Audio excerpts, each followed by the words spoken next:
All right, everyone, next up in my trade grades, I'm going to be grading the trade of Carson Wentz to the Washington Commanders. I'm going to give the Commanders a C+. I'm going to give the Colts an A grade. Now, look, I just think the Commanders just overpaid just a little bit, everyone.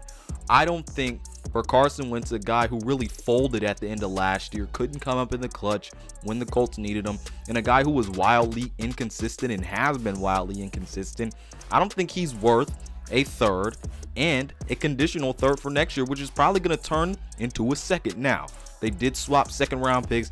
Really doesn't matter. Both teams still have a second round pick. But look, he is not worth 2/3, and one of those thirds is probably going to turn into a second.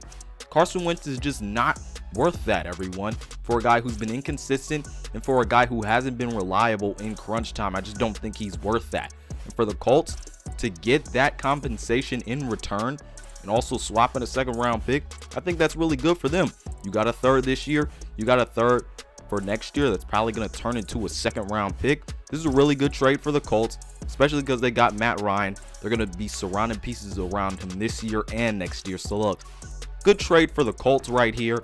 Commanders, I think they just got a little desperate in trying to go out and get a quarterback that was at least better than Taylor Heinicke.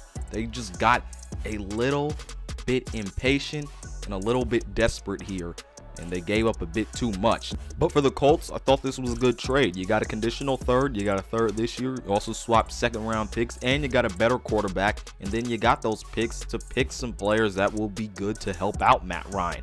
I just think for the Commanders, they overpaid a little bit for a guy who was not clutch and who has been inconsistent. They got a little desperate quarterback, and it showed right here. But look, give them some credit. They do have a better quarterback than they did last year. To me, this just isn't an A or a B grade type caliber trade, just because they overpaid for a guy that's wildly inconsistent. Tell me what you think about it down in the comment section below. Other than that, this has been Malik Hicks, aka the Rank of the Ultimate Sports TV, signing off. Go check out my other trade grades for this NFL offseason on this channel. Other than that, peace out, and I'll see you on the other side.